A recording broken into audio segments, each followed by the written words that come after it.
Hello everyone, welcome to JEE पे जीत series. कैसे हैं आप सब? व्हाट्सअप, क्या हाल चाल? मैं हूं Deepak from Learn Hub, free learning platform जहां पे आप पढ़ सकते हैं maths, chemistry, physics, biology absolutely for free only at learnhub.com।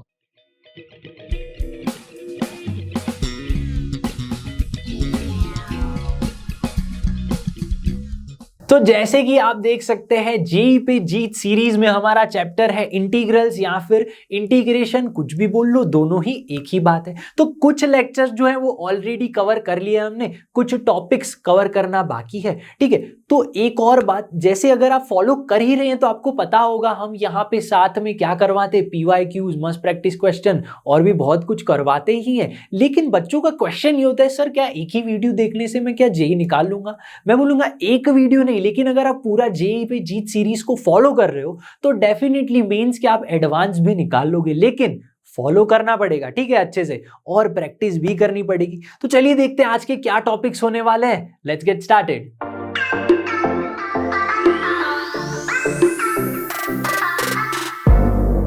तो basically in the previous lecture हमने देखा था इंटीग्रेशन बाय पार्ट्स। तो ये एक और मेथड है इंटीग्रेशन बाय पार्शियल फ्रैक्शन, जिसमें आपका फॉर्म बनता है P/Q टाइप का। ठीक है, तो ये लेक्चर आपके लिए सफिशिएंट होगा अगर आप दुनिया का कोई भी सवाल करना चाहते हो जो P/Q टाइप का है, जिसमें भी कुछ, जी हाँ, रूल्स है, वो रूल्स अगर लग गए तो आपका integration by partial fraction 100% done हो जाएगा। ठीक है, तो ये आपका मेन से लेके एडवांस तक का सब कुछ इसी लेक्चर में कवर हो जाएगा और टोटली एब्सोल्युटली आप इंटीग्रेशन बाय पार्शियल फ्रैक्शन यहीं से सीख जाओगे। तो अब जो हमारी मेथड होने वाली है इंटीग्रेशन की, वो मेथड है इंटीग्रेशन बाय पार्शियल फ्रैक्शन। तो चिंटू यहाँ पे सोच रहे हैं, भाई ये अगेन कौन सी मेथड आ गई? इसका नाम है इंटीग्रेशन बाय पार्शियल फ्रैक्शन। अब अगेन क्वेश्चन की इस मेथड को लगाना कहां पे है? तो समझिए, इस मेथड को तब लगाना है जब आपका जो फंक्शन है उसका फॉर्म है P/Q। अब P/Q यानी कौन सा फंक्शन? रैशनल फंक्शन होता है। जब आप नंबर सिस्टम पढ़ रहे थे 10th में, तभी तो सीख लिया था P/Q होता है आपका रैशनल टाइप का। जहां पे अगर मैं इस यहां पे इंटीग्रेशन चैप्टर में बात करूं तो यहां पे P और Q कैसे होने चाहिए? वो होने चाहिए पॉलिनोमियल के फॉर्म में। तभी आप, जी हां, तभी इंटीग्रेशन बाय पार्शियल फ्रैक्शन लगा सकते हैं। अब आपका रैशनल फंक्शन आ गया जहां पे P और Q दोनों ही पॉलिनोमियल है, तो मेथड लगेगी। अब उसमें भी दो पार्ट होंगे आपके। एक तो आपका पार्ट होगा प्रॉपर फ्रैक्शन का। प्रॉपर फ्रैक्शन यानी प्रॉपर रैशनल फंक्शन होगा। ठीक है, अब इसका मतलब क्या है? यानी जो आपकी P/Q पॉलिनोमियल होगी, यानी P of x by Q of x की अगर मैं बात करूं, यानी ये किस टाइप की होनी चाहिए? ऊपर आपको जो पावर होनी चाहिए, polynomial of Px should less than Qx। यानी क्या हो गया? इसकी जो डिग्री है Px की, वो हमेशा कम होनी चाहिए डिनोमिनेटर की डिग्री से। यानी x+1 है और यहां पे x³ plus x² plus x, अगर इस टाइप का फॉर्म है तो देखिए यहां पे जो डिग्री है वो कम है, तभी आपकी क्या लगेगी? जी हां, पार्शियल फ्रैक्शन की मेथड लगेगी। ठीक है, अब मेथड क्या है वो आगे देखेंगे, लेकिन लगेगी कब वो देखते हैं। अब ये हो गया। अब समझिए, मान लीजिए डिग्री जो है वो है ज्यादा, ऊपर कैसी है? डिग्री ज्यादा है, तो मेथड लगेगी नहीं। तो उसके लिए जो फंक्शन है उसको सिंप्लीफाई करना पड़ेगा। क्या करना पड़ेगा? सिंप्लीफाई। यानी मान लीजिए आपके पास P ऑफ एक्स कुछ इस तरह है, x³ plus x² plus x -2, या फिर कुछ इस तरह से फंक्शन है, और डिनोमिनेटर में जो है वो x² प्लस x है। तो यहां पे आप क्लियरली देख सकते हैं degree of Px is greater than degree of Qx। तब क्या करेंगे? तब सबसे पहले आपको करना पड़ेगा डिवीजन। P को डिवाइड करना पड़ेगा Q से, फिर उसको इस फॉर्म में कन्वर्ट करना पड़ेगा। भाई इसका मतलब क्या है? चलिए सबसे पहले डिवीजन देख लेते हैं इसका। डिवाइड करेंगे अगर x³ plus 2x² minus x plus x है और -2 है, इसको अगर मैं डिवाइड कर दूं किससे? x² प्लस x से, तो हमें क्या मिलेगा? x² प्लस x, यहाँ पे x से मल्टीप्लाई करना है और यहाँ पे आपको मिल जाएगा x³ plus x², minus minus आएगा यहाँ पे और आपको आंसर मिल जाएगा x² प्लस x। यहाँ पे अगर मैं +1 कर दूं तो मुझे अगेन x² प्लस x मिल जाएगा। क्या मिलेगा? x² plus x। Minus minus और अल्टीमेटली जो रिमाइंडर है वो बच जाएगी -2। तो आप इस डिवीजन को कैसे लिख सकते हैं, उसको लिखना है quotient plus remainder upon Q of x, यानी जो भी आपका डिनोमिनेटर है। वैसे तो कोशेंट इज x+1 और प्लस करके लिख देना है आपकी जो भी रिमाइंडर है यहां पे -2 अपॉन में Q of x upon Q of x. तो अगेन ये p बाय क्यू के फॉर्म में आ जाएगा। किस फॉर्म में आ जाएगा? p बाय क्यू के फॉर्म में। यानी इसका मतलब क्या है? इसका मतलब ये है कि ये आ गया आपका वापस प्रॉपर फॉर्म में। किस फॉर्म में आ गया? प्रॉपर फॉर्म में आ गया ये वाला टर्म, और इसका इंटीग्रेशन आप इजीली कर सकते हैं। तो प्रॉपर इम्प्रॉपर तो बात में समझ में आ गई। अब देखते हैं भाई मेथड लगाते कैसे। आपने तो बता दिया कि ये ऐसा आए तो ये पावर आए तो ऐसे लगते हैं, पर एक्चुअल मेथड काम कैसे करती है? मेथड काम करती है इस पे, क्यू ऑफ एक्स जो है, जो आपका क्या है, जी हाँ डिनोमिनेटर है। क्या है? डिनोमिनेटर का जो टाइप है उसके हिसाब से पार्शियल फ्रैक्शन के 4 टाइप पढ़ते हैं। कितने टाइप पढ़ते हैं? 4 टाइप। अब ये अलग अलग टाइप किस पे डिपेंड करते हैं? जी हाँ, डिनोमिनेटर के जो फैक्टर्स हैं उस पे डिपेंड करते हैं। तो चलिए सबसे पहले टाइप 1 देखते हैं। तो टाइप 1 है हमारे पास लीनियर एंड नॉन रिपीटेड। ध्यान से देखिए, लीनियर एंड नॉन रिपीटेड, इसका मतलब क्या है? सबसे पहले पार्शियल फ्रैक्शन अगर मेथड लगानी है या कहां पे लगनी चाहिए, सबसे पहले माइंड में आना चाहिए p बाय क्यू। क्या आना चाहिए? p by Q. फिर क्या आना चाहिए? p की डिग्री q से हमेशा कैसी होनी चाहिए? Degree of p should less than degree of q, ये याद होना चाहिए। अब अगर मैं एग्जांपल देखूं, यहां पे मैंने गिवन है, देखिए क्या है, ऊपर p देखिए पॉलिनोमियल नहीं है तो भी कोई बात नहीं, जरूरी नहीं है कि पॉलिनोमियल होनी ही चाहिए, ठीक है, कंपलसरी नहीं है। ऊपर आपको 1 भी एक क्या है, 0x+1 में लिखूं तो ये भी एक क्या हो गई, पॉलिनोमियल हो गई। तो p बाय क्यू वाला फॉर्म आ रहा है, ठीक है भाई आ रहा है। अब ये जो डिग्री है, ऊपर जो डिग्री है वो देखिए क्लियरली इससे कम है। अब समझिए लीनियर एंड नॉन रिपीटेड का मतलब क्या है, यानी जो डिनोमिनेटर होगा वो एक्सप्रेसिबल होगा as a product of non repeated linear factors. इसका मतलब अभी भी नहीं समझ में आया। देखो ये जो एग्जांपल मैंने लिया है यहां पे, इसको मैं इस तरह से भी लिख सकता हूं, dx upon x square plus 3x plus, जी हां यहां पे मैं क्या लिख सकता हूं, 2। अगर इस टाइप का एग्जांपल है देखो, तो यहां पे ये क्वाड्रेटिक इक्वेशन है यानी पॉलिनोमियल है।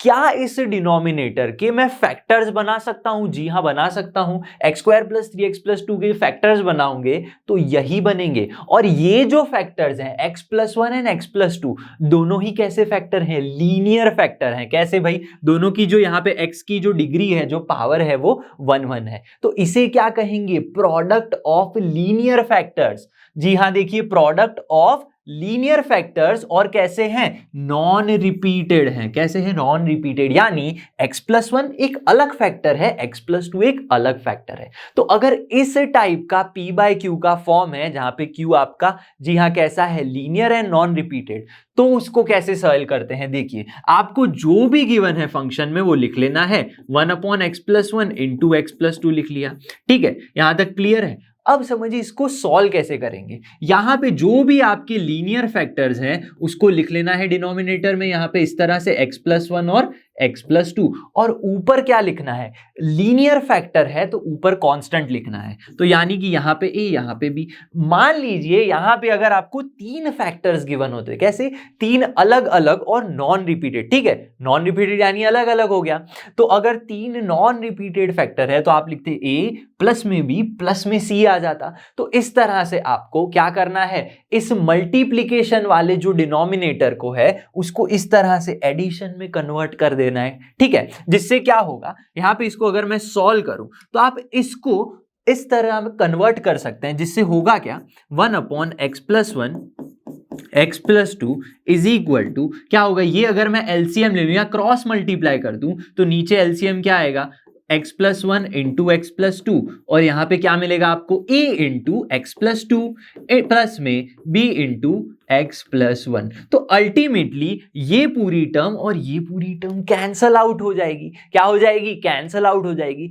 फिर आपको क्या करना है, फिर आपको इन दोनों को कंपेयर कर लेना है। कैसे कंपेयर करेंगे? देखो 1 is equal to ax plus 2a plus bx plus b, क्या मिलेगा plus b is equal to 1। यानी x के कोएफिशिएंट्स को लेफ्ट हैंड साइड में जो x के कोएफिशिएंट है उसके साथ कंपेयर कर लो और कांस्टेंट को कांस्टेंट के साथ कंपेयर कर लो, यानी मिलेगा क्या आपको 1 इज इक्वल टू यहां से x और यहां से x कॉमन, तो आपको मिलेगा a प्लस में b into x plus 2a plus b, ये मिल गया। यानी ये जो a प्लस b है उसको आप यहाँ पे 0x के साथ कंपेयर कर सकते हो, ठीक है। ये जो a प्लस b है और यहाँ पे 0x प्लस 1, अब ध्यान से समझिएगा क्या है ये 0x प्लस 1, और ये देखिए ये कुछ कोएफिशिएंट है x का और ये कांस्टेंट है। आप अगर कंपेयर करेंगे तो a प्लस b की वैल्यू क्या मिलेगी, देखो a प्लस b मिल गया आपको 0 मिल जाएगा, और क्या मिलेगा 2a प्लस b मिल जाएगा 1, 2a plus b is equal to 1। तो ये इक्वेशन 1 और ये इक्वेशन 2 हो गया। तो देखा क्या किया हमने, जब भी लीनियर एंड नॉन रिपीटेड है तब आपको उसे कुछ इस तरह से लिख लेना है, ठीक है। फिर आपको हमेशा डिनोमिनेटर को कैंसिल करके जो भी इक्वेशन बच रहा है उसको कंपेयर करके a और b, या फिर अगर 3 टर्म है तो a b c का इक्वेशन बना देना है। तो इक्वेशन बनाने के बाद उसको सॉल्व करना है, क्या करना है सॉल्व करना है, यानी आपको गिवन है a plus b is equal to 0 और 2a क्या गिवन है देखो plus b is equal to 1, ये हमारे पास गिवन है। तो इसको सॉल्व करने के लिए क्या करना पड़ेगा, माइनस कर दो तो हमें मिल जाएगा a की वैल्यू 1 मिल जाएगी। अल्टीमेटली क्या मिलेगी, a की वैल्यू 1 मिल गई। अब a की वैल्यू मिल गई तो हमें b की वैल्यू भी मिल जाएगी। a 1 है तो b क्या मिलेगा -1 मिलेगा। कैसे भाई, 1 पुट करो b -1 आ गया। तो आपको हमेशा a और b की वैल्यू फाइंड कर देनी है। तो ध्यान से देखिए, अब समझना ये जो स्टेप है ये सबसे मेन स्टेप है। यहां पे ये देखिए, ये जो 1/x plus 1 into x plus 2 है उसे तो मैं कुछ इस तरह से लिख सकता हूं, यानी जो आपका इंटीग्रेशन था देखिए 1/x plus 1 into x plus 2, 1/x plus 1 into x plus 2 dx, इसको आप कैसे लिख सकते हैं, देखिए अब ये तो यही है, इसको आप कैसे लिखेंगे, इस तरह से लिखेंगे। क्लियर है, तो ये हो गया आपका a/x प्लस 1, लेकिन a तो क्या है 1/x प्लस 1 हो गया, ठीक है। यहां पे फिर प्लस में क्या है b/x प्लस 2, b की वैल्यू क्या है -1/x प्लस 2, ये भी लिख लिया मैंने, यहाँ पे dx हो गया। अब क्या करेंगे, दोनों को अलग अलग इंटीग्रेशन दे दो, ठीक है, यानी इंटीग्रेशन dx/x प्लस 1 हो गया और यहां पे माइनस इंटीग्रेशन dx/x प्लस 2 हो गया।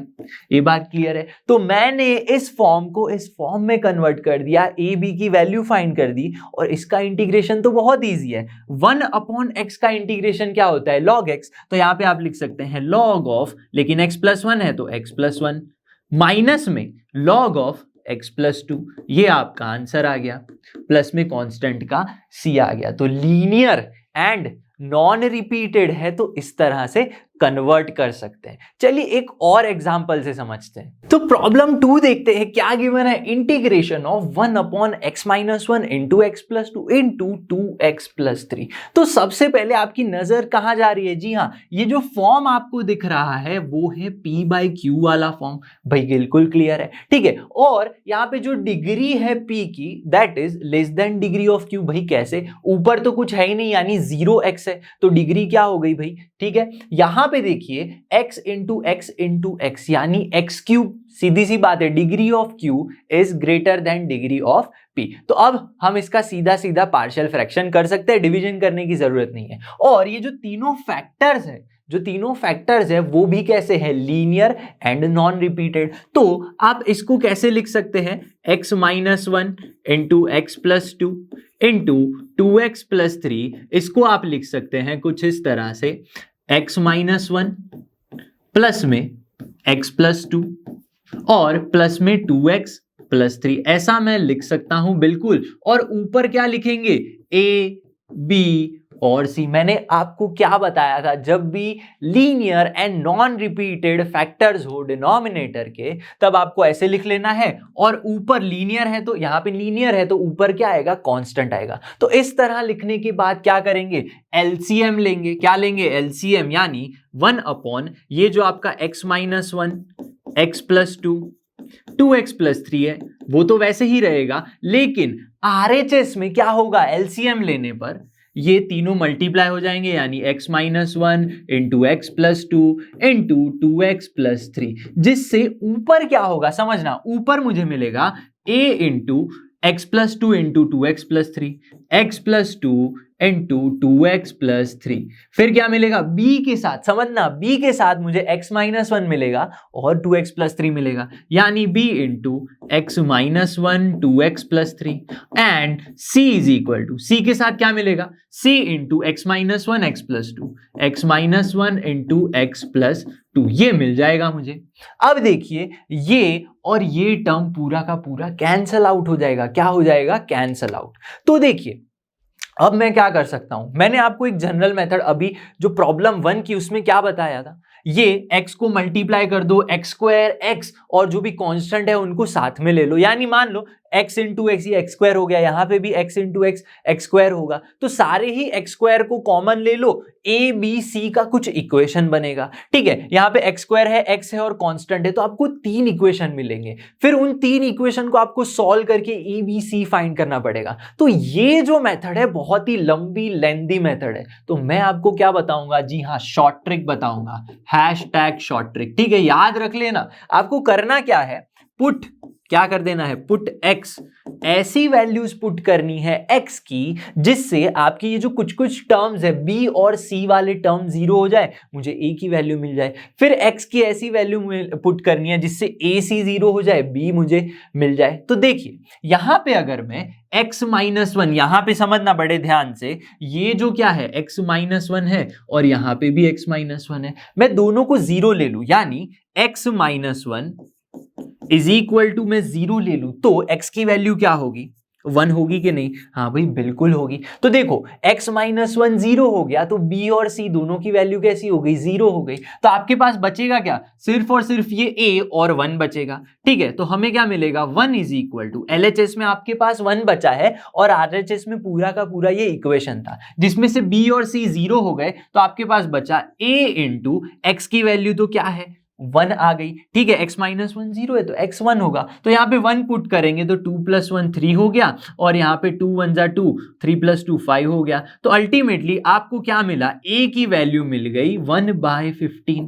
तो इसी तरह अलग अलग x की वैल्यूज पुट करके आप a b c तीनों फाइंड कर सकते हैं, फिर उन a b c को यहाँ पे बस पुट कर देना है। तो चलिए b फाइंड करते हैं। तो यहाँ पे देखिए b के अंदर 2x प्लस 3 है, x माइनस 1 है, यहाँ पे बाकी दोनों के पास क्या है, आपके पास x प्लस 2 x प्लस 2, तो a और c जीरो कर दूं मैं, कैसे भाई, यानी कि मैं x प्लस 2 की वैल्यू जीरो ले लूं, यानी x की वैल्यू क्या आ जाएगी, -2, which implies 1 is equal to b into, बाकी दोनों तो कैसे हो गए, जीरो हो गए, तो यहां पे क्या पुट करना है, देखो x की वैल्यू -2, तो -2 अगर मैं पुट करूंगा तो क्या मिलेगा, यहाँ पे -2 -1 -3 और 2 2 जा -4, ठीक है, और -4 प्लस 3 आ जाएगा, 1 आ जाएगा, तो क्या मिलेगा आपको, देखो यहाँ पे आपको मिलेगा b की वैल्यू मिल जाएगी। अब देखो यहाँ पे -1 आएगा कि नहीं, तो मैंने पॉजिटिव लिखा था, यहाँ पे करना है नेगेटिव, तो b की वैल्यू आ जाएगी आपके पास 1/3। अगर a भी आ गई तो आप ऐसे ही c भी फाइंड कर सकते हो, कैसे फाइंड करेंगे c के लिए मुझे जो 2x प्लस 3 है क्या लेना पड़ेगा, ये जो आपका 2x प्लस 3 है यहाँ पे दोनों में, उसको जीरो ले लो, यानी 2x plus 3 is equal to 0, तो x की वैल्यू क्या हो जाएगी, -3/2 हो जाएगी। क्लियर है मेरी बात भाई, बिल्कुल क्लियर है। तो x की वैल्यू -3/2 है, विच एम्प्लाइज LHS में तो 1 है, तो 1 इज इक्वल टू, यहाँ पे क्या पुट करोगे आप, जी हाँ -3/2 पुट कर दो, क्या पुट कर दो, -3/2 -1 -3/2 प्लस 2, और यहाँ पे कांस्टेंट का कांस्टेंट है एक, a b c तीनों ही कैसे कांस्टेंट है, तो बस इसको सिंप्लीफाई कर दो। आप सिंप्लीफाई जैसे ही करोगे, इसको जैसे ही सिंप्लीफाई करोगे क्या मिलेगा, देखो ये c है, यहाँ पे चलो 2 1 जा -2, यानी क्या आ गया, -5/2 आएगा, यहाँ पे भी क्या आएगा, 1/2 आएगा, c इंटू -5/2 और यहां पे आ जाएगा आपका 1/2, यानी क्या मिलेगा आपको, जी हाँ c की जो वैल्यू मिलेगी, ठीक है, ये क्या था, ये 1 था, तो c की वैल्यू क्या मिलेगी, जी हाँ 4/5, लेकिन नेगेटिव का। तो देखो आपके पास तीनों वैल्यूज आ चुकी है, 1/15, 1/3 एंड -4/5। क्या वैल्यूज आई हैं देखो, ए की वैल्यू है मेरे पास 1/15, बी की वैल्यू है मेरे पास 1/3 और सी की वैल्यू है -4/5। तो मैं क्या कर सकता हूं, इन तीनों वैल्यूज को यहां पे पुट कर दो। क्या करो, यहां पे पुट कर दो तो आपको क्या मिलेगा देखो, आपको 1/x-1 into x+2 into 2x+3 ये आपको मिल जाएगा a अपॉन में x-1, यानी a तो मुझे मिला 1/15। बात क्लियर है कि नहीं? जी हाँ बिल्कुल क्लियर है। प्लस में b क्या मिला, 1/3 मिला, 1/3 और नीचे क्या है x+2, ठीक है। और c क्या मिला, -4/5। क्या मिला, माइनस का 4/5 और नीचे है 2x प्लस का 3, ये मिल गया।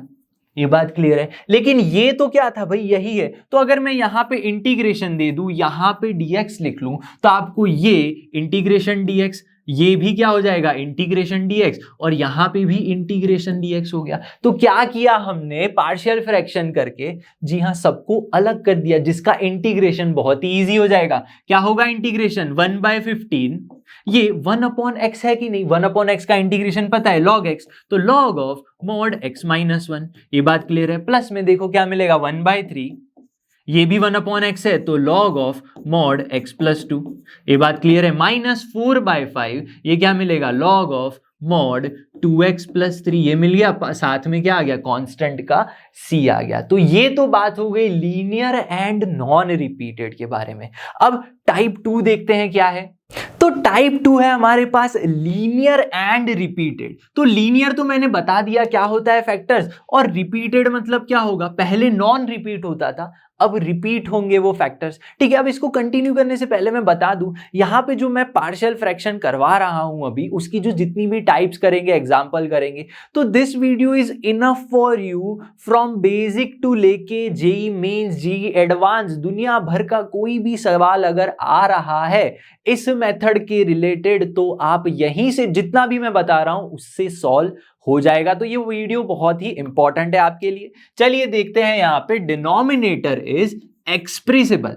कैसे एक्सप्रेस करेंगे उसको, लीनियर फैक्टर जो मैंने बता दिया, ठीक है। पर ये जो फैक्टर्स हैं अब कैसे होने चाहिए भाई, रिपीटेड होने चाहिए। इसका मतलब क्या, अगर आपको इस तरह से कुछ गिवन है 5x+2 और नीचे गिवन है x-2 का होल स्क्वायर, ऐसा गिवन है, ठीक है।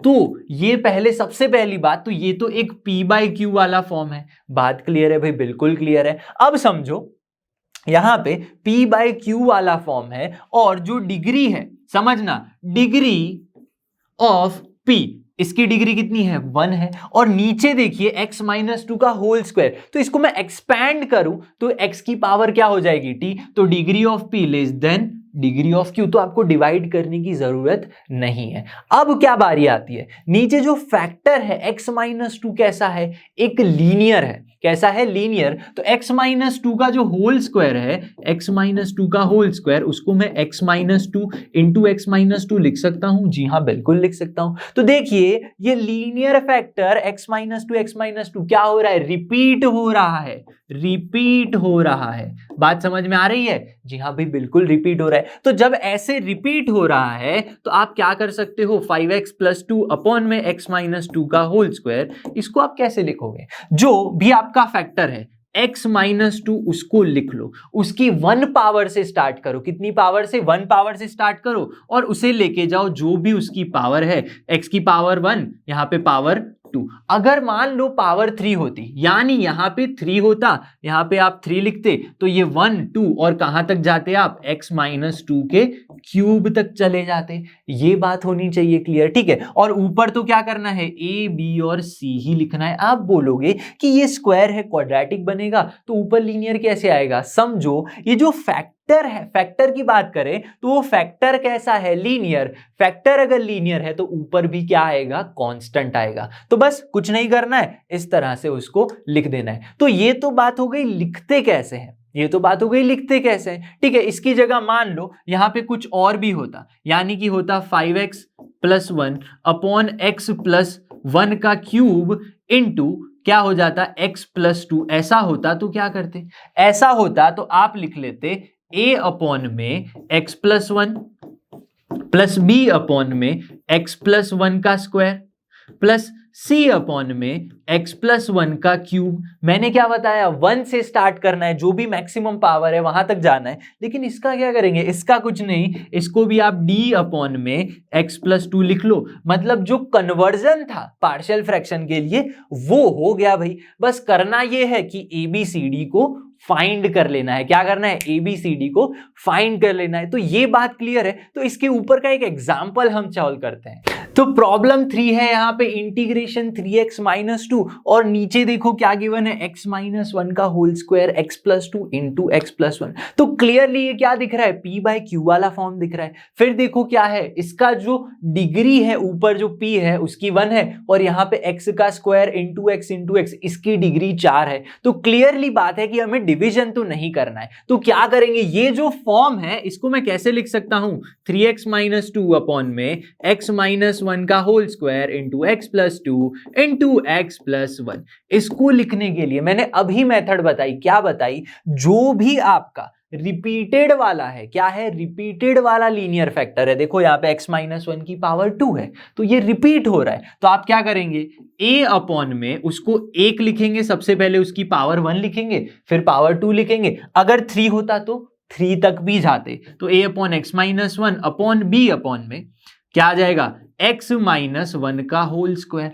तो इसी के 2 पार्ट बन गए। अब बारी आती है x प्लस 2 की और x प्लस 1 की। तो कैसे लिखेंगे, c अपॉन में x प्लस 2 और d अपॉन में क्या लिख लेंगे, x प्लस 1। ये लिख लिया हमने। बात तो होनी चाहिए क्लियर, ठीक है। तो अब अगर मैं इसका LCM ले रहा हूं तो ये डिनोमिनेटर और ये डिनोमिनेटर क्या हो जाएगा, कैंसल आउट हो जाएगा। तो अल्टीमेटली बचेगा क्या हमारे पास, यहां पे बच जाएगा 3x माइनस का 2 is equal to a into, अब बड़े ध्यान से समझना, मेरे पास यहाँ पे x माइनस 1 है, एलसीएम अगर ले रहा हूं तो सब कुछ आना चाहिए, पूरा का पूरा आना चाहिए। तो बचेगा क्या, a के पास क्या नहीं है, a के पास x माइनस 1 यहाँ पे स्क्वायर है तो एक ये नहीं है, तो a के साथ आएगा x minus 1 into x plus 2 into x plus 1, x plus 2 x plus 1 ये आ गया a के साथ। प्लस में b के साथ क्या आएगा, b के साथ आएगा x प्लस 2 और x प्लस 1 ये आ जाएगा b के साथ, क्योंकि b के पास x माइनस 1 का होल स्क्वायर ऑलरेडी है।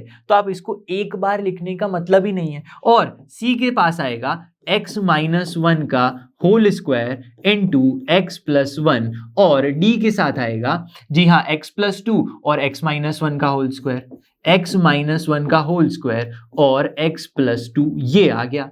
अब क्या करेंगे, देखो अब जनरल मेथड तो लगाएंगे नहीं, क्या लगाएंगे, hashtag short trick. Short trick क्यों लगानी है भाई, जेई में अगर सवाल आ रहा है, क्या आ रहा है, जेई में सवाल आ रहा है, तो आपको क्यों टाइम वेस्ट करना है, हम तो सीधा लॉजिक लगाएंगे ना और क्वेश्चन को अच्छा से सॉल्व करेंगे। क्या करेंगे, आराम से सॉल्व कर देंगे। अब देखो यहां पे x माइनस 1 है, यहां पे भी देखो x माइनस 1 है और यहां पे भी x माइनस 1 है, सिर्फ और सिर्फ b के पास x माइनस 1 है नहीं है, ठीक है। तो क्या कर सकते हैं हम, यहां पे x माइनस 1 को अगर मैं 0 ले लूं, क्या ले लूं, x माइनस 1 को 0 ले लूं तो x की वैल्यू क्या हो जाएगी, 1 हो जाएगी, विच इंप्लाइज x की वैल्यू 1 यहां पे पुट करने पर हमें मिलेगा 3 माइनस 2 1 मिल जाएगा। और RHS में ये c और d सब कुछ क्या हो जाएगा, 0 हो जाएगा, क्योंकि हमने x माइनस 1 तो 0 ले लिया है। तो आपका सिर्फ और सिर्फ क्या बचेगा, b बचेगा। तो b into what is the value of x, x तो 1 है तो 2 प्लस 1 3 हो गया, यहाँ पे और क्या मिलेगा, 1 प्लस 1 2 हो जाएगा। तो बस b की वैल्यू मिल गई। b की वैल्यू क्या मिली भाई, जी हाँ, b मिली हमको 1/6। तो b मिल गया। इसी तरह b c d और a भी फाइंड करेंगे, ठीक है। तो यहाँ पे देखो अब वैल्यू अगर मैं ध्यान से समझना, x प्लस 2 यहां पे भी है, यहां पे भी है और यहां पे भी है। तो अगर मुझे c की वैल्यू फाइंड करनी है, c की, तो मैं क्या कर सकता हूं, x प्लस 2 को 0 ले लूं तो x की वैल्यू क्या हो जाएगी, -2 हो जाएगी। जी हाँ, बिल्कुल क्लियर है, x की वैल्यू -2 हो गई, विच इंप्लाइज x प्लस 2 यहां है तो ये 0, c भी 0 और सॉरी d भी 0 और b भी 0, तो c बचा सिर्फ और सिर्फ। और LHS में देखो x की वैल्यू -2 यानी 3 2 जा -6 आएगा कि नहीं? जी हाँ, -6 और -2 यानी -8 आ गया। क्या आ गया? माइनस का 8 आ गया। और RHS में क्या बचेगा? -2 -1 -3 का स्क्वायर यानी 9 बचेगा, यानी C इंटू 9 हो गया। और यहाँ पे -2 + 1 -1 हो गया। क्या हो गया? माइनस का 1। तो C की वैल्यू क्या आ गई? देखो C की वैल्यू आ गई आपकी 8/9 आ गई, 8/9 आ गई। अब बात करते हैं D की। तो D में देखो क्या है, D की अगर मैं बात करूं, D के नीचे x+1 है, तो D यहां पे x+1 नहीं है, लेकिन C में है, B में है और A में भी है। तो अगर मैं x+1 को 0 ले लूं, यानी कि x की कौन सी वैल्यू ले लूं? -1 ले लूं। x की वैल्यू ले ली मैंने -1, तो क्या होगा? देखो -1 पुट करो यहाँ पे, 3 × 1 = -3 और -2 हो गया आपका -5 इज इक्वल टू, देखो -5 इज इक्वल टू, यहां पे पुट क्या करना है? -1 -2 का स्क्वायर यानी 4 हो गया। ठीक है, -1 + 2 क्या हो गया? जी हाँ, 1 हो गया। क्या हो गया? 1 हो गया। तो अल्टीमेटली क्या मिला आपको? C की वैल्यू मिल गई -5/4। क्या मिल गई? -5/4 ये वैल्यू मिल गई। तो मुझे मिल गई B, C और D की वैल्यू। ये कौन सी वैल्यू है? D की वैल्यू है। यहां तक बात क्लियर है? अब D की वैल्यू मिल गई, बची किसकी वैल्यू है? सिर्फ और सिर्फ A की वैल्यू बच गई है। अब A की वैल्यू मैं कैसे फाइंड करूं? ऐसा कोई फैक्टर नहीं बचा कि मैं उसको 0 ले लूं। तो आप क्या कर सकते हो? X की कोई भी एक वैल्यू पुट कर सकते हो। जैसे मैं X की वैल्यू यहां पे 0 पुट करके आंसर ले आ सकता हूं, लेकिन इजी में क्या करूंगा, इस बार कंपेयर कर लेते हैं। कंपेयरिंग, क्या कंपेयर करते हैं? देखिए, comparing coefficients of x cube. क्यों भाई ऐसा कर रहा हूं? क्योंकि अगर वैल्यू मैं पुट करूंगा तो क्या होगा? थोड़ा लंबा जाएगा। लेकिन अगर x क्यूब की मैं बात करूं, देखो x into x into x cube होगा। B के अंदर नहीं है, C के अंदर x² इंटू x क्यूब होगा, और D के अंदर भी x² इंटू x क्यूब होगा। यानी A + C + D ये क्या होंगे? x क्यूब के कोएफिशिएंट। ठीक है, तीनों में से x क्यूब कॉमन निकल गया, तो बचा क्या? A + C + D बचा। जो अगर मैं LHS के साथ यहां से कंपेयर करूं तो यहां तो x क्यूब है ही नहीं, तो x क्यूब नहीं है तो उसका कोएफिशिएंट क्या होगा? 0 होगा। अब C और D की वैल्यू तो मुझे पता है, C और D की वैल्यू पता है, तो A की वैल्यू आराम से निकल जाएगी। A की वैल्यू क्या निकलेगी? देखो, D वहां पे जाएगा, कहां जाएगा? वहां पे, तो वो हो जाएगा +5/4 माइनस C वहां पे जाएगा तो नेगेटिव -8/9। तो इसको अगर आप सॉल्व करेंगे तो आपको मिल जाएगा 13/36। 13/36। तो देखो, हमें A, B, C और D चारों की वैल्यू मिल चुकी है। क्या मिल चुकी है? चारों की वैल्यू मिल चुकी है। तो बस इसको पुट कर देना है। कैसे पुट करेंगे? A देखो क्या है? 13/36 है, 1/6 है यहाँ पे। तो A की वैल्यू क्या है? देखो, A इज 13/36। B क्या है? B है हमारे पास, देखिए ध्यान से, क्या है? B है हमारे पास 1/6, और C क्या है? 8/9। 1/6 और C है 8/9। और D की वैल्यू क्या है? देखो, D की वैल्यू हमारे पास है -5/4। तो अब इन वैल्यूज को देखो, हमने क्या अज्यूम किया था? 3x - 2 अपॉन में x - 1 का whole square, x + 2 into x + 1। इसको हमने क्या लिया था? a अपॉन में दिस, यानी 13/36 के डिवीजन में x - 1 ये लिया था। फिर प्लस में क्या लिया था? जी हाँ, 13 b आया था, 1/6 अपॉन में x - 1 का होल स्क्वायर ये था। फिर c क्या है? c के नीचे था x + 2 और लास्ट में था हमारे पास x + 1। और जो c और d की वैल्यूज है वो है आपकी 8/9 और यहाँ पे d की वैल्यू है -5/4। तो बस करना क्या है? ये इंटीग्रेशन है। अगर यहाँ पे dx है तो सभी को इंटीग्रेशन dx और यहाँ पे भी इंटीग्रेशन dx मिल जाएगा। बस इसका तो हमें इंटीग्रेशन पता है, 13/36 आएगा answer. log of mod x - 1 आ गया, क्योंकि 1/x है। अब समझो, x - 1 का होल स्क्वायर है, यानी अगर इसको मैं t मान लूं, क्या मान लूं? t। देखो, x - 1 है t, तो 1/t² का क्या होता है? t की पावर -2, उसमें आप +1 कर दो, यानी प्लस में 1/6 और ये x माइनस 1 की पावर -2 + 1 अपॉन में -2 + 1 यानी -1 आ जाएगा। तो इसका आंसर तो ये आ गया। प्लस में 8/9 और x + 2 नीचे है यानी 1/x यानी log ऑफ मॉड x + 2 आ गया। ये बात क्लियर है। और लास्ट में क्या बचा? लास्ट में भी हमारे पास बचा -5/4 log ऑफ मॉड x + 1 और कांस्टेंट का c आ गया। इंटीग्रेशन करने के बाद तो हम पुट करते ही है। तो इस तरह से आप लीनियर एंड रिपीटेड सॉल्व कर सकते हो। देखिए अब क्वेश्चंस है ना, चांसेस है कि बड़े बड़े आ सकते हैं, लेकिन आपको क्या करना है, मैंने जो शॉर्ट ट्रिक बताई वैल्यू पुट करने की वो करना है, ठीक है। वरना अगर वो लेंथी मेथड गए तो बहुत ही ज्यादा टाइम लगेगा, ठीक है। अब नेक्स्ट टाइप देखते हैं कि भाई क्या है हमारी next type. So now type 3 is quadratic and non repeated. भाई कौन सी टाइप है? Quadratic and non repeated. Type 1 और टाइप 2 में हमने क्या देखा पार्शियल फ्रैक्शन की, कि भाई जो डिनोमिनेटर है उसके जो फैक्टर्स करेंगे आप, अगर उसका जो मल्टीप्लीकेशन में फैक्टर्स लेंगे तो वो कैसे होने चाहिए? लीनियर फैक्टर्स होने चाहिए, तब वो टाइप 1 और टाइप 2 में आता है और उसकी मेथड लगती है। यहां पे क्या होना चाहिए? सम ऑफ द फैक्टर्स, जरूरी नहीं सारे के सारे factors, some of the factors. देखिए क्या लिखा है, some of the factors of denominator are quadratic होते हैं और वो कैसे होने चाहिए? Non repeating. भाई इसका मतलब क्या है? ध्यान से अगर मैं देखूं, यहां पे मैंने एग्जांपल लिया है जहां पे x + 1 एक लीनियर फैक्टर है, ठीक है, और x² + 4 एक क्वाड्रेटिक फैक्टर है। अगर x² + 4 की पावर 2 होती तो मैं उसको क्या लिख सकता था? x² + 4, x² + 4, यानी जो क्वाड्रेटिक फैक्टर था वो रिपीट होने लगा, तो वो टाइप यहां पे नहीं आता। यहां पे पावर 1 है तो ये नॉन रिपीटेड बोल सकते हैं। एक और चीज ये भी है कि वो नॉन फैक्टराइजेबल होना चाहिए। भाई इसका मतलब क्या है? नॉन फैक्टराइजेबल मतलब क्या? यानी ये जो क्वाड्रेटिक इक्वेशन है ये ऐसा होना चाहिए जिसके मैं क्या कर सकूं, जिसके मैं फैक्टर्स ना निकाल सकूं। अगर फैक्टर निकाल पाता तो क्या बन जाता? ये तो लीनियर बन जाता, ठीक है। जब भी आप क्वाड्रेटिक इक्वेशन के फैक्टर निकाल पाते हैं यानी वो निकल जाते हैं फैक्टर, रियल फैक्टर्स, ठीक है।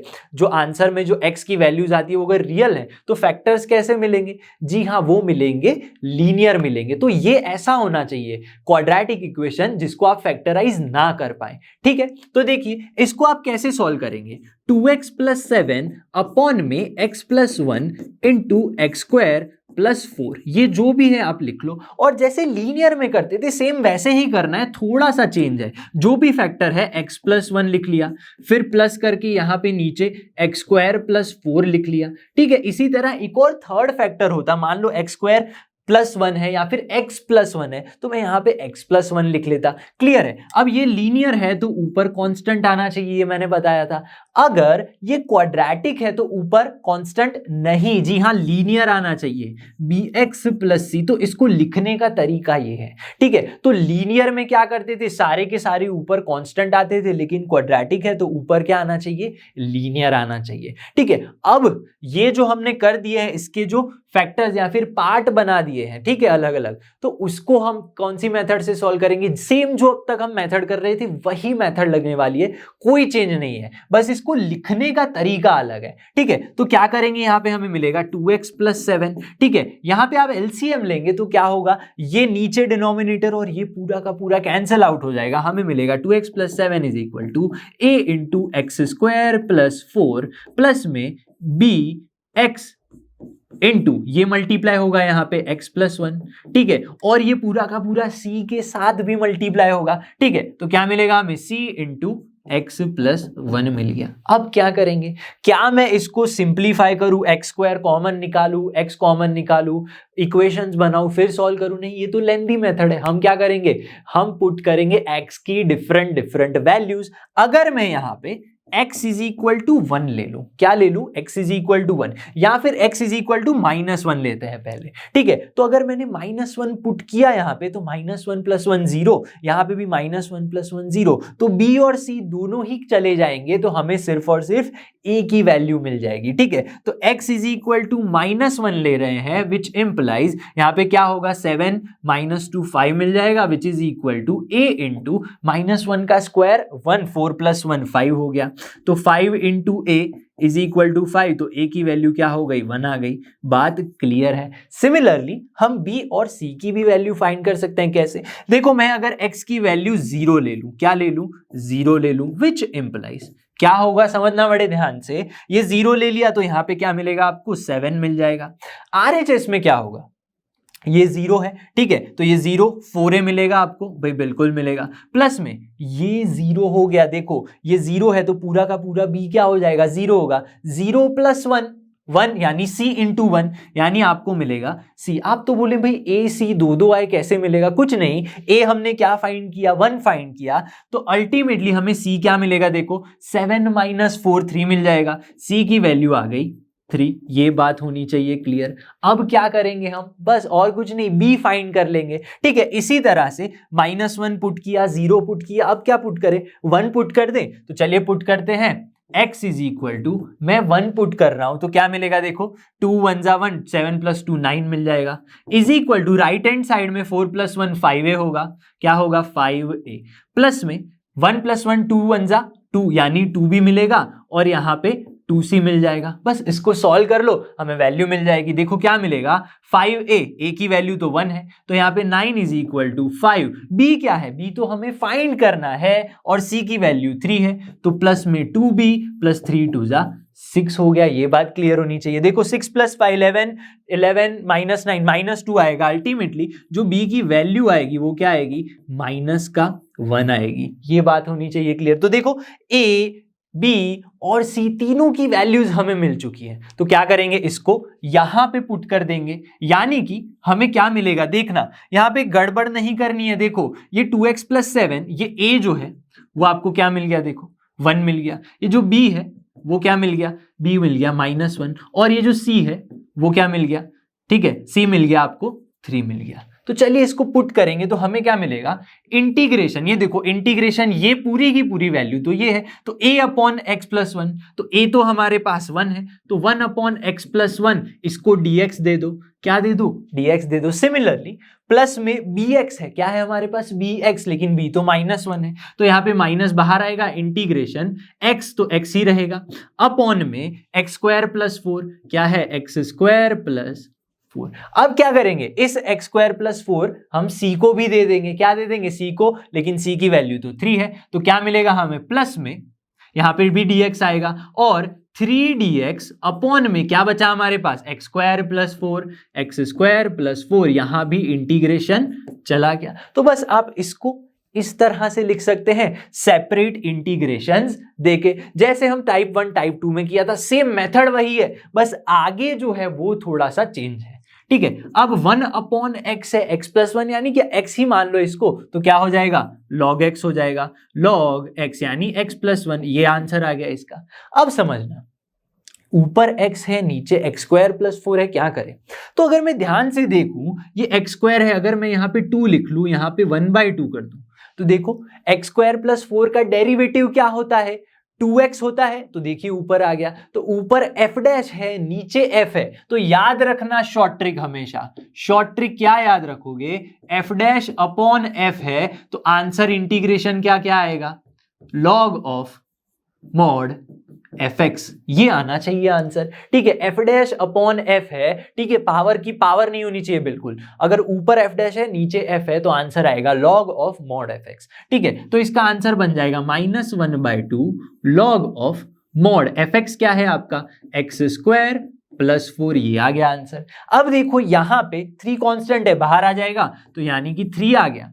अब समझना, 1 अपॉन एक्स स्क्वायर प्लस 4, 4 यानी तो क्या है, 2 का स्क्वायर, यानी ये कौन सा फॉर्म हो गया, 1 अपॉन एक्स स्क्वायर प्लस ए स्क्वायर। अब 1 अपॉन एक्स स्क्वायर प्लस ए स्क्वायर का इंटीग्रेशन पता है, tan इनवर्स क्या होता है, जी हाँ, tan inverse x upon a तो क्या है, 2 है, प्लस कांस्टेंट का c। So this is your final answer, ठीक है, इस तरह से आप आंसर लेकर आ सकते हो। कब? जब आपकी टाइप 3 हो, क्वाड्रेटिक एंड नॉन रिपीटेड। ठीक है, चलिए आगे बढ़ते हैं। तो अब है प्रॉब्लम नंबर 5, देखते हैं क्या है। Integration of 3x cube plus में 2x square plus x plus 1 और नीचे दो लीनियर फैक्टर दिख रहे हैं मुझे। तो अब तक हमने जो भी डिफरेंट टाइप्स किए या उसमें जो क्वेश्चन सॉल्व किए, प्रॉब्लम 1 2 3 जो भी प्रॉब्लम सॉल्व किए, सब में जो पावर थी p बाय क्यू में, p की जो पावर थी ऊपर यानी जो डिग्री थी वो हमेशा q की डिग्री से कम थी। लेकिन यहां पे अगर मैं क्लियरली देखूं, दिख रहा है कि x क्यूब है और यहां पे x into x x square है, यानी जो p की डिग्री है that is greater than q की डिग्री। भाई बिल्कुल सही है। तो अब क्या करेंगे जी, हाँ अब हम इसको डिवाइड करेंगे। जो मैंने पहले स्टार्टिंग में ही बताया था कि प्रॉपर इम्प्रॉपर दो टाइप होते हैं, तो ये है आपका इम्प्रॉपर टाइप। यानी ये जो इंटीग्रेशन है 3x cube plus 2x square plus x plus 1, इसको मुझे डिवाइड करना पड़ेगा। इसको मल्टीप्लाई करेंगे तो क्या मिलेगा हमें, x square plus 3x plus 2 ये मिलेगा। यानी इस पॉलिनोमियल को डिवाइड करना पड़ेगा इस पॉलिनोमियल से। कैसे करते थे भाई, सीख चुके हो आप। ठीक है, तो 3x cube plus 2x square plus x plus 1 divide कर दो इसे, x cube x square plus 3x plus 2 इससे डिवाइड कर दो। ठीक है, क्या होगा यहाँ पे, x से मल्टीप्लाई कर दो 3x से तो 3x क्यूब हो जाएगा। ठीक है, 3 3 जा 9x स्क्वायर हो जाएगा और 3 2 जा 6x मिलेगा। इसको नेगेटिव यानी माइनस कर दो। क्या करोगे, माइनस कर दोगे तो आपको मिल जाएगा यहाँ पे 0, ये हो जाएगा -7x स्क्वायर माइनस का 5x प्लस 1 हो जाएगा। बात क्लियर है भाई। देखो अब ये जो x स्क्वायर के साथ -7 है, सीधी सी बात है -7 ही पुट करेंगे, यानी -7x स्क्वायर -7 3 जा 21x -7 2 जा माइनस का 14, इसको क्या करेंगे प्लस प्लस और ये भी प्लस हो गया। ठीक है, तो ये तो कैंसिल हो गया, 0 हो जाएगा। ठीक है, 21 माइनस 5 कर दो तो आपको मिलेगा 16x और 14 प्लस 1 यहाँ पे मिलेगा 15 मिल जाएगा। अब इसको लिखें कैसे भाई, ये आपका क्या है, ये कोशंट है। क्या है, कोशंट है। ये क्या है, रिमाइंडर r है। और कैसे लिखेंगे इसको, इसको लिखते हैं, सबसे पहले कोशंट लिखना पड़ता है। क्या है कोशंट, 3x माइनस 7 प्लस करके आपको लिखना होता है जो भी आपकी रिमाइंडर बच गई वो, यानी 16x प्लस 15 ये लिख लिया। 16x प्लस 15 अपॉन में जो आप डिवाइड कर रहे थे, जिससे डिवाइड कर रहे थे x square plus 3x plus 2, लेकिन उसके फैक्टर तो है हमारे पास x प्लस 1 x प्लस 2, ऐसे आप वापस उसी तरह से लिख सकते हैं, यहां पे dx हो जाएगा। ये बात क्लियर है। अब देखो ध्यान से कि ये जो 3x है उसका इंटीग्रेशन इजी है, -7 है उसका भी इंटीग्रेशन इजी है, प्लस में सिर्फ ये जो फंक्शन बच रहा है ये p बाय क्यू फॉर्म वाला। कौन सा फॉर्म वाला भाई, p बाय क्यू वाला। ये इसको कैसे करें, ध्यान से देख लो, ये क्या बन गया, वापस p बाय क्यू फॉर्म बन गया। और जो डिग्री है यहाँ पे x है, यहाँ पे x स्क्वायर है, तो ये प्रॉपर बन गया। अब कैसे करेंगे भाई, बता दिया था इसका तो 16x प्लस 15 अपॉन में x प्लस 1 x प्लस 2। अब सोचो कि ये टाइप कौन सा है, टाइप 1, टाइप 2, टाइप 3। दोनों ही जो फैक्टर्स हैं वो लीनियर है, नॉन रिपीटिंग है, तो ये हो गया आपका टाइप 1। कौन सा हो गया भाई, टाइप 1 हो गया भाई। एकदम क्लियर होनी चाहिए बात। अब समझो इसको कैसे लिखेंगे, कुछ नहीं, x प्लस 1 लिख लिया, यहाँ पे प्लस में x प्लस 2 लिख लिया और a दे दिया b दे दिया। इसको बस सिंप्लीफाई करके a और b की वैल्यू लेकर आओ। कैसे मिलेगा, कुछ नहीं, 16x प्लस 15 हो गया यहाँ पे is equal to a into x plus 2 और यहाँ पे हो गया plus b into x plus 1। बस अब x की वैल्यू -1 पुट कर दो, फिर x की वैल्यू -2 पुट कर दो, आंसर आ जाएगा। तो हमें मिलेगा यहाँ पे x की वैल्यू अगर मैं -1 पुट कर रहा हूं तो क्या मिलेगा, देखो -16 प्लस 15 होता है माइनस का 1, तो -1 इज इक्वल टू, यहाँ पे -1 प्लस 1 0 हो गया, b 0 मिलेगा। और ये जो है ये क्या मिलेगा, देखो a इंटू -1 प्लस 2 क्या होता है भाई, 1 होता है, a इंटू 1। तो आपको a की वैल्यू क्या मिल जाएगी, a की वैल्यू मिल गई -1। सिमिलरली हम क्या फाइंड कर सकते हैं, b की वैल्यू फाइंड कर सकते हैं। तो b के लिए देखो क्या करेंगे, x की जो वैल्यू है यहाँ पे हम देखो x + 2 है, इसको 0 कर दे, यानी x की वैल्यू क्या ले ले, -2 ले लेते हैं। ठीक है, तो क्या मिलेगा देखो, 16 2 -32 + 15, क्या मिलेगा, -32 + 15 इज इक्वल टू RHS में क्या मिलेगा, ये तो 0 हो गया, -2 + 1 यानी माइनस का b मिल गया। ठीक है, तो b की वैल्यू क्या मिलेगी, देखो b की वैल्यू मिलेगी पॉजिटिव का 17। क्या मिलेगा, b की वैल्यू पॉजिटिव 17 मिल गया, a की वैल्यू -1 मिल गई। यानी ये जो फंक्शन है, समझना बड़े ध्यान से, इसको आप कैसे लिख सकते हो, इंटीग्रेशन, ये हो गया 3x -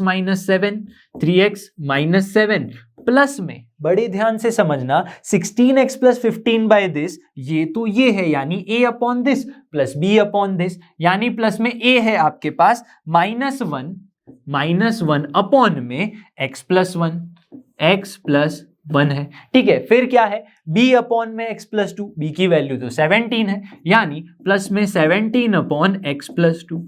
ठीक है, और ये सबका इंटीग्रेशन कर लेना है हमें, और यहाँ पे dx लिख लिया, तो बस इंटीग्रेशन अब तो बहुत ही ईजी है। तो क्या हो जाएगा, 3x का 3x² - 7x, अब देखो ये माइनस यहां बाहर आ जाएगा, और 1/x का इंटीग्रेशन होता है log ऑफ mod x, लेकिन x + 1 है तो x + 1 पुट कर दिया, बहुत ही इजी है। इसी तरह ये 17 कांस्टेंट है, बाहर आ गया, 1/x + 2, अगेन log वाली फॉर्मूला, log ऑफ क्या लग जाएगा, mod x + 2, ये हो गया, और प्लस में कांस्टेंट का c आ गया। So this is your final answer with कौन सा टाइप, जी हाँ टाइप 1 के साथ।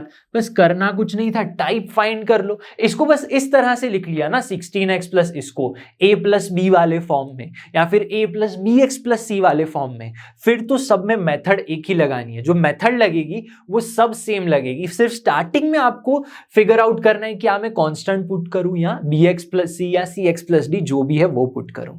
चलिए आगे बढ़ते हैं। So now we have type 4 of integration by partial fraction. क्या है टाइप 4, क्वाड्रेटिक एंड रिपीटेड। तो अब तक हमने 3 टाइप देख ली थी, कौन सी याद करो, चलो।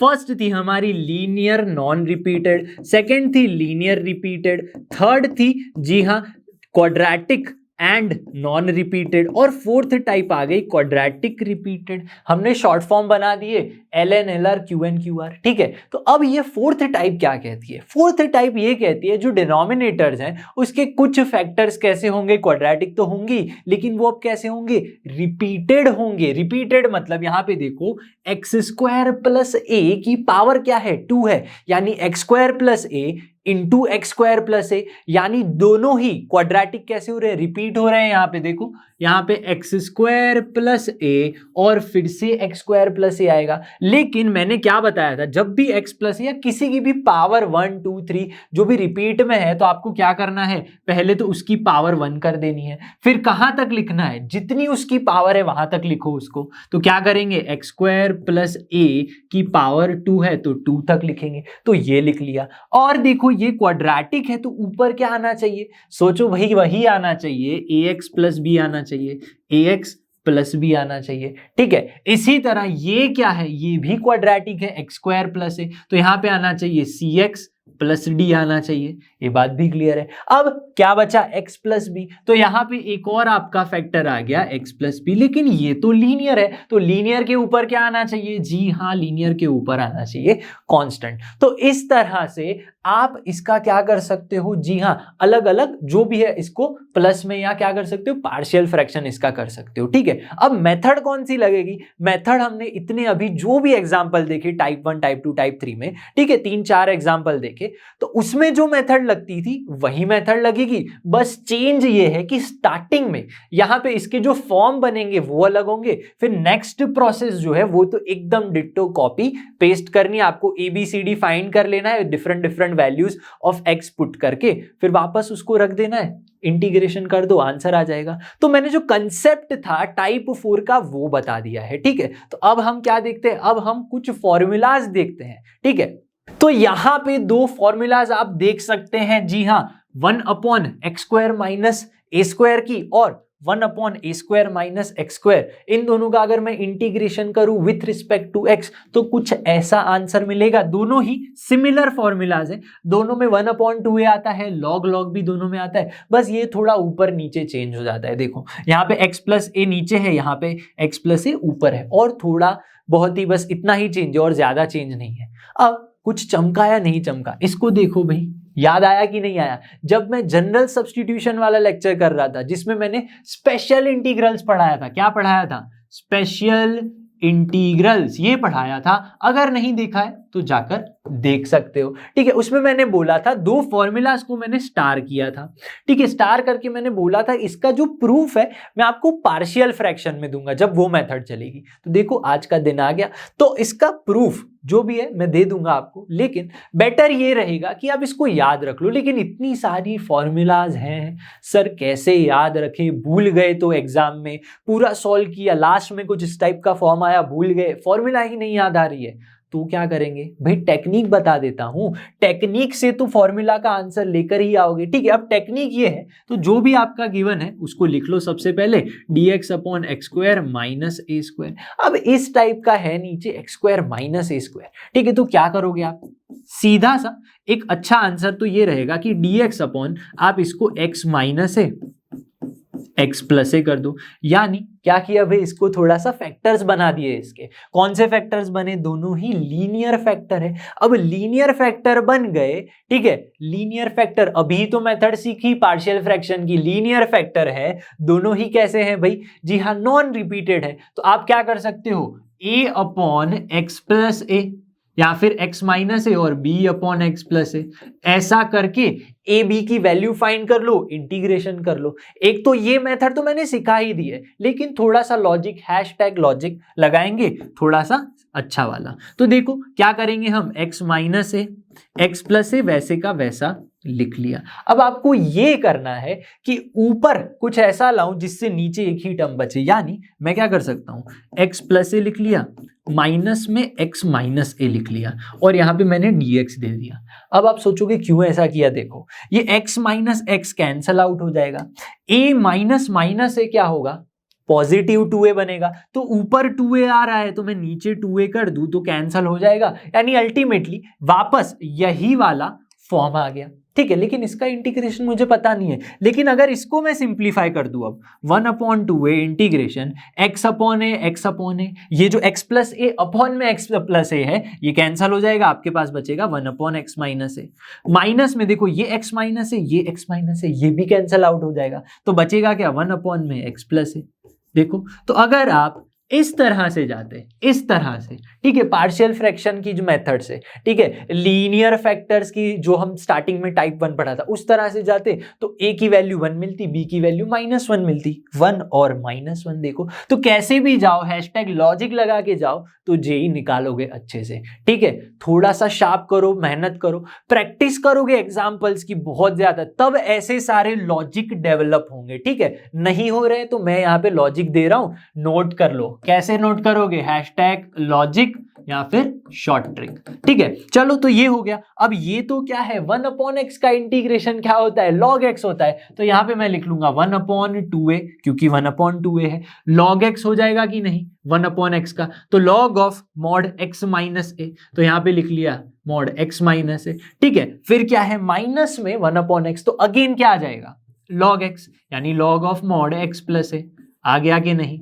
अब कांस्टेंट का c भी आ जाएगा। अब देखो 1/2a, अब हमें पता है log की कुछ प्रॉपर्टी, सिंपल प्रॉपर्टी है, log x minus log y को क्या लिखते हैं? log x by y।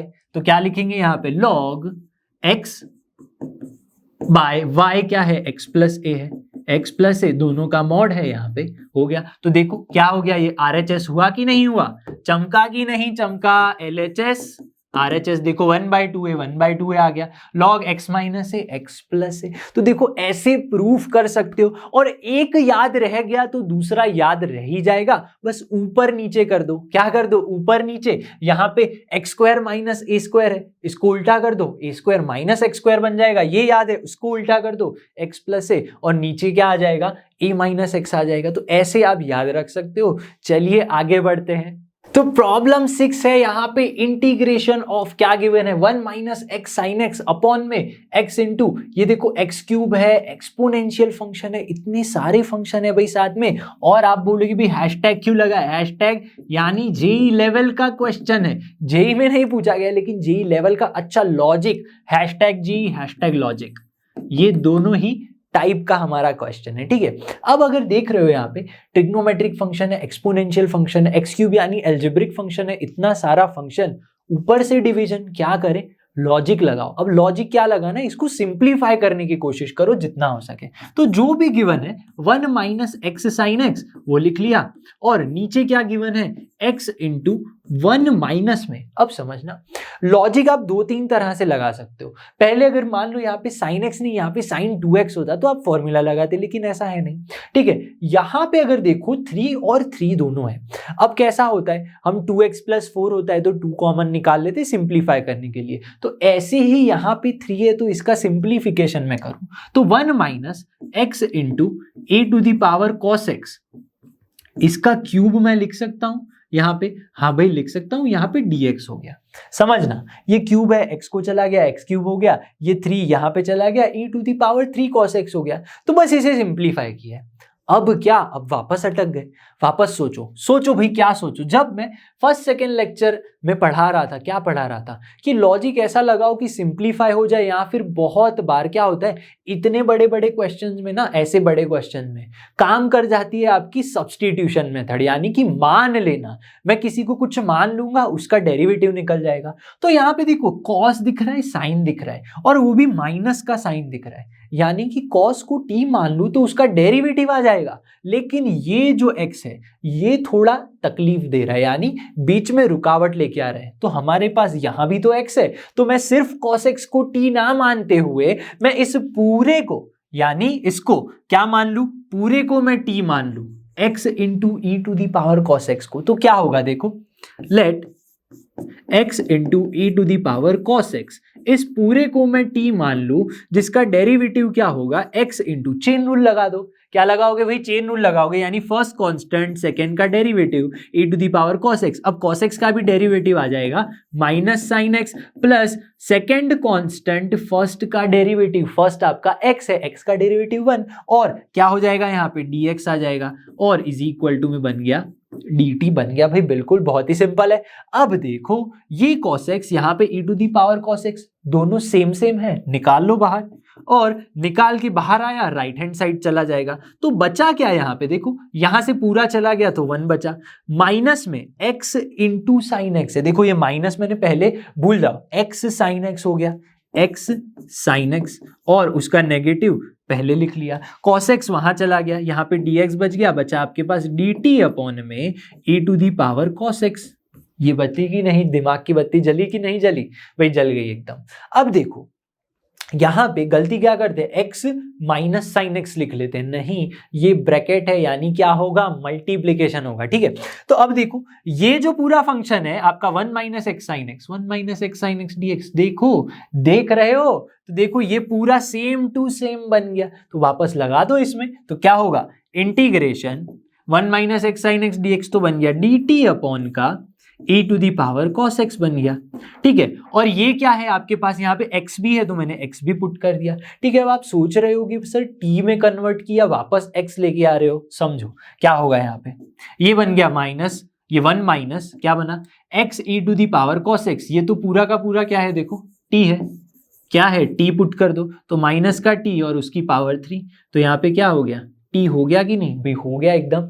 अब देखो ये क्या है, 1 माइनस टी क्यूब, लेकिन ये जो है ये तो पूरा पूरा x में है, हमने तो t में कन्वर्ट किया था, लेकिन ये देख रहे हो ये तो पूरा का पूरा क्या है, वापस t ही है। तो इसको आप सिंप्लीफाई कर सकते हो, अगेन क्या कर सकते हो, सिंप्लीफाई कर सकते हो। तो क्या मिलेगा आपको, इंटीग्रेशन dt अपॉन में, ये तो पूरा का पूरा t मैंने यहां लिख लिया, माइनस में, समझना ये 1 माइनस टी क्यूब, यानी 1 क्यूब माइनस टी क्यूब है या नहीं, यानी ए क्यूब माइनस बी क्यूब की फॉर्मूला लगा दो तो क्या मिलेगा, 1 minus T into 1 plus T square, ये मिल गया।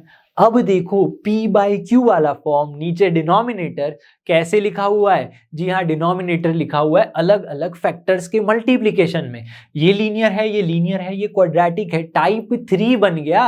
Integration by partial fraction type 3 से इसे हम सॉल्व कर सकते हैं। देखो क्या करोगे इसके लिए, इसके लिए आपको करना पड़ेगा ये जो भी गिवन है, ठीक है, जो भी गिवन है उसको लिख लो सबसे पहले 1/t 1 minus T into 1 plus T square लिख लिया, ठीक है। इज इक्वल टू में क्या लिखोगे भाई, इज इक्वल टू में लिखोगे a अपॉन का t प्लस b अपॉन का 1 माइनस टी।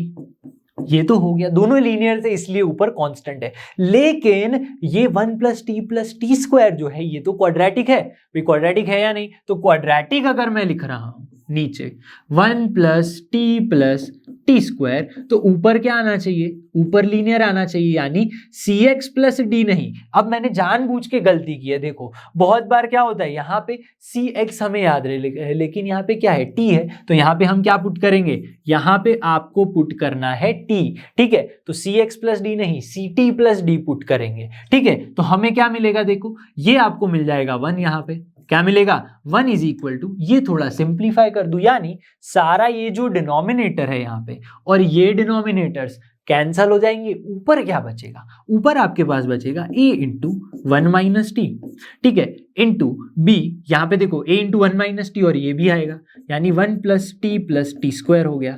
अब b के साथ क्या बचेगा, समझना बड़े ध्यान से, ठीक है। b के साथ आपके पास बच जाएगा ये t और ये बचेगा, ठीक है, यानी जो t के नीचे नहीं है वो t into 1 plus T square बच गया, ठीक है।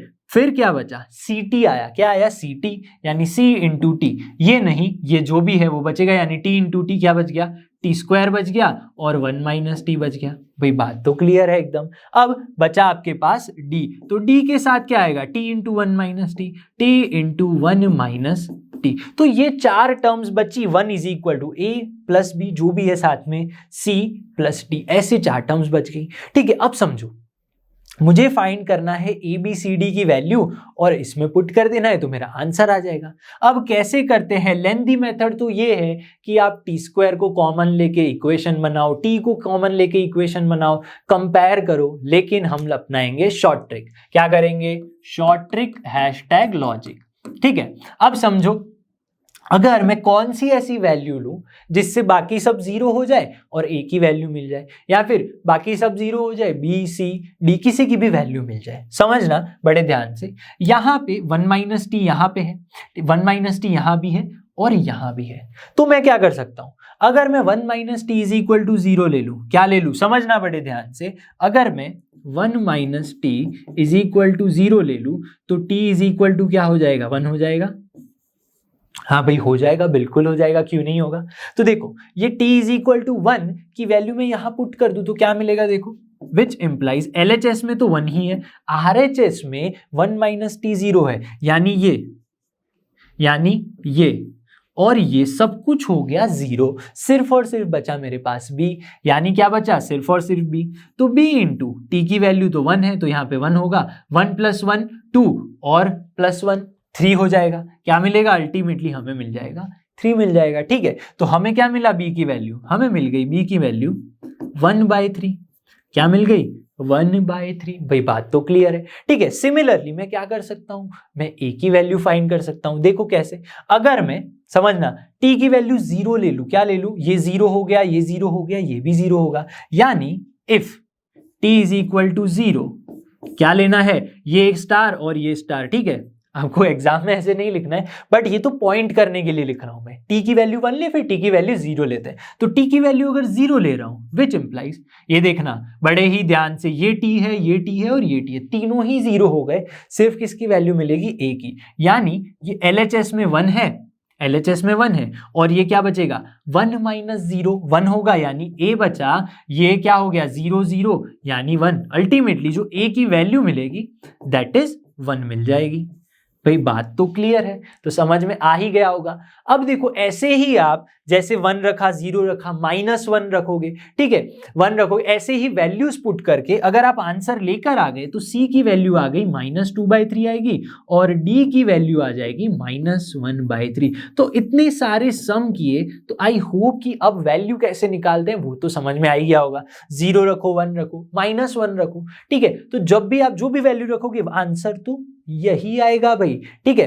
तो ये बात होनी चाहिए क्लियर। तो ABCD चारों ही वैल्यू मिल गई, तो इन चारों वैल्यू को अगर मैं यहां पुट कर दूं तो ये जो मेरा इंटीग्रेशन था, ठीक है, कहां गया इंटीग्रेशन भाई, ये वाला, ठीक है, ये वाला इंटीग्रेशन, ठीक है, मुझे मिल जाएगा कुछ इस तरह से, ठीक है। तो ABCD की वैल्यूज हमारे पास आ चुकी हैं, तो इनको वापस रख देते हैं, इंटीग्रेशन कर लेंगे भाई, ठीक है। यहां तक होना चाहिए एकदम क्लियर। तो चलो इंटीग्रेशन करते हैं यहाँ पे, ठीक है। तो इंटीग्रेशन करने से पहले यहाँ पे क्या था, याद करो क्या मिला था हमें मिला था यहाँ पे dt अपॉन में t 1 minus T 1 plus T plus T square, ये मिला था, ठीक है। इसकी जगह पे हमने लिखा क्या, इसकी जगह पे हमने लिखा a अपॉन टी, लेकिन a b c d की वैल्यू क्या है, देखो a की वैल्यू है 1, b की वैल्यू है, जी हाँ, सोचो क्या थी भाई, कुछ नहीं, b की वैल्यू थी 1/3, c की वैल्यू है -2/3 और d की वैल्यू है -1/3। ये चार वैल्यू हमने फाइंड कर ली है, ठीक है।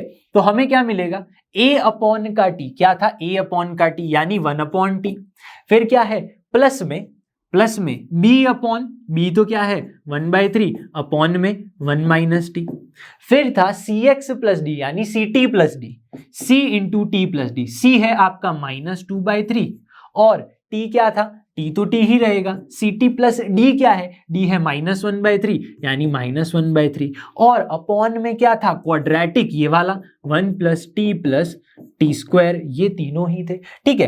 अब ये इंटीग्रेशन को अगर मैं ऐसे इन पार्ट्स में ले सकता हूं तो सभी को क्या मैं इंटीग्रेशन dt